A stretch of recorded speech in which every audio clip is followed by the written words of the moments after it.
الله ينصرهم الله ينصرهم. Pasukan perlawanan Palestina terus melakukan perlawanan meski tentara pendudukan Israel melakukan pengeboman dengan kekerasan. Mereka mampu meledakkan kendaraan-kendaraan musuh hingga menyebabkan militer Zionis terbunuh.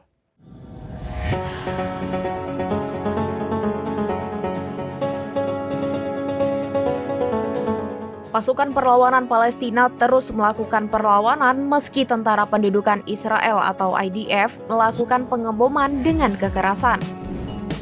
Mereka mampu meledakkan kendaraan-kendaraan musuh hingga menyebabkan militer Zionis terbunuh.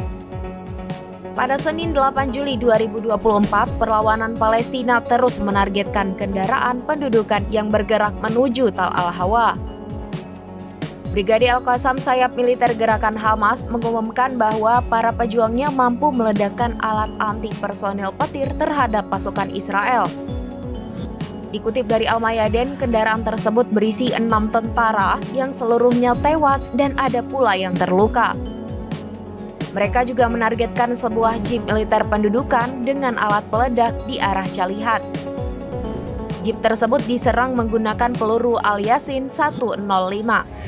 Di lokasi yang sama, Al-Qassam juga menargetkan pengangkut pasukan Israel dengan perangkat Shawas 3. Tank Merkava 4 milik IDF turut diledakkan menggunakan bom darat yang telah disiapkan sebelumnya.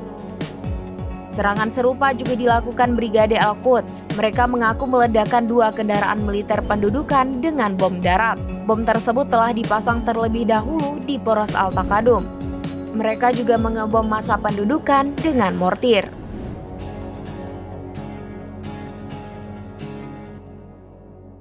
Demikian informasi terkini Syederalun, saksikan terus informasi lainnya. Jangan lupa like dan share seluruh akun serambinews.com.